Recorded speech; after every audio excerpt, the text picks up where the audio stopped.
அண்ணன் எடப்பாடியார் அவர்கள் முதலமைச்சராக முடியும். எனவே அவர் அங்கே முதலமைச்சராக வேண்டும் என்று சொன்னால் இங்கே ஆரணியிலே இவர் வெற்றி பெற்றாக வேண்டும்.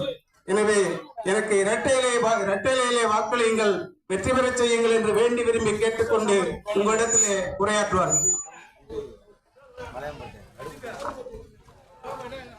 புங்கம்பாடி ஊராட்சியின் சார்பாக வேட்பாளராக இங்கு வருகை தந்திருக்கின்ற அண்ணன் எடப்பாடியார் அவருடைய ஆசி பெற்ற வேட்பாளராக, பாரதிய ஜனதா மோடிஜி அவருடைய ஆசி பெற்ற வேட்பாளராக, சின்னையா அன்புமணி ஐயா அவருடைய ஆசி பெற்ற வேட்பாளராக, புதிய நீதி கட்சியின் எஸ் அவருடைய ஆசி பெற்ற வேட்பாளராக, அமமுக டிடிவி அண்ணனுடைய ஆசி பெற்ற வேட்பாளராக, தமிழ் மாநில காங்கிரஸ் அவருடைய ஆசி பெற்ற வேட்பாளராக, புரட்சி பாரதம் அவருடைய ஆசி பெற்ற வேட்பாளராக, தேசிய ஜனநாயக கூட்டணி சார்பாக நான் இங்கே வருகை தந்திருக்கின்றேன்.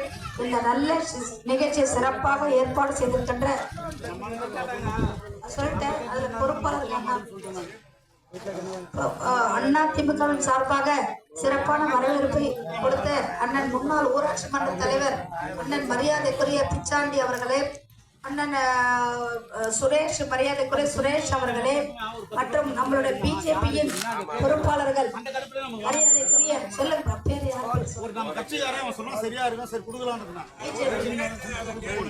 மரியாதைக்குரிய சரவணன் அவர்களே, மரியாதைக்குரிய சரத்பாபு அவர்களே, சக்திவேல் அவர்களே, மற்றும் பிஜேபி உறுப்பினர்களே, கிளை செயலர் ஏழுமலை அவர்களே, ராஜாராம் அவர்களே, அஜித்குமார் அவர்களே, ரஞ்சித் குமார் அவர்களே, நம்முடைய பாட்டாளி மக்கள் சொந்தங்கள், மரியாதைக்குரிய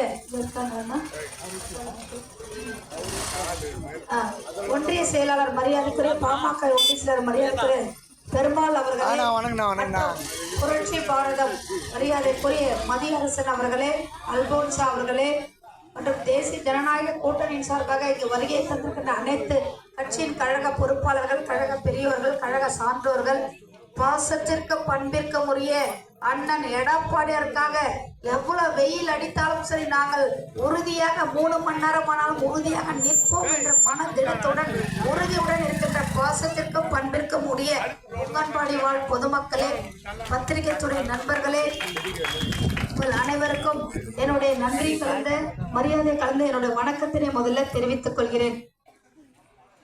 அம்மா, ஏப்ரல் 23ஆம் தேதி நீங்க வாக்களிக்க வேண்டிய வெற்றி சின்னம் என்னம்மா? எல்லாம் சவுண்டா சொல்லணும். நல்லா பாருங்க, எங்க அதிமுக உங்களுக்கு எல்லாம் பந்தலை போட்டு ஓட்டு கேட்கறதே கூட பாருங்க. நம்ம எங்க தேசிய ஜனநாயக கூட்டணியில் இருக்கிற ஒவ்வொரு நிர்வாகியும் உங்களுக்கு அழகான பந்தல் போட்டு நல்லா ஜில்லு ஜில்லுன்னு குளு குளுன்னு காத்து வர மாதிரி அழகா பண்ணிருக்காங்க. என்னம்மா, இத்தனைக்கு இந்த 5 ஆண்டு திமுக ஆட்சியில வறண்டு போயிருக்கிறோம். நம்ம அதுக்கே பந்தல் போட்டு இப்படி இருக்காங்க. வரப்போற ஆட்சி அதிமுக ஆட்சி. அப்போ அதுக்கடுத்து எப்படி நிக்க வைப்பாங்க? நம்மள ஏசி போட்டு நிக்க வைப்பாங்க. என்னப்பா சுரேஷ்? ஆமாங்க, அதுதான் அதிமுக. சரிம்மா, நீங்க ஏப்ரல் 23ஆம் தேதி இரட்டலில் வாக்களிக்கிறது. அதே மாதிரி ஒட்டுமொத்த தமிழக மக்களோட பேர் ஆதரவால் அண்ணன் எடப்பாடியார் மே மாசம் 4ஆம் தேதி முதலமைச்சராக பொறுப்பேற்பார்.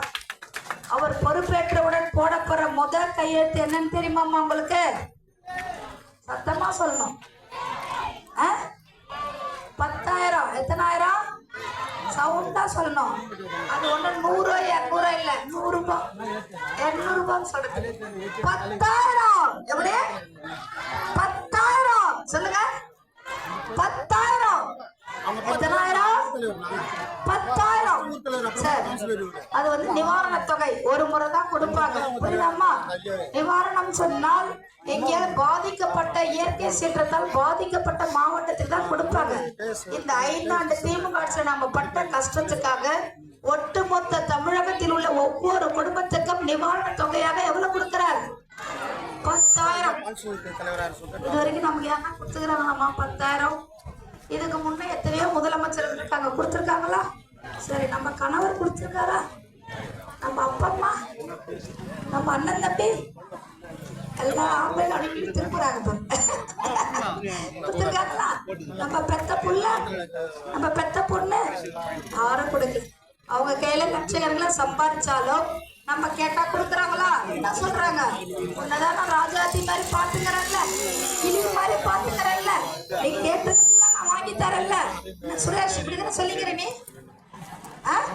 சுரேஷ் மனைவி யாரு இங்க? அவங்க சபைக்கு வர சொல்லுங்க. என்னம்மா சொல்றாரு சுரேஷ்?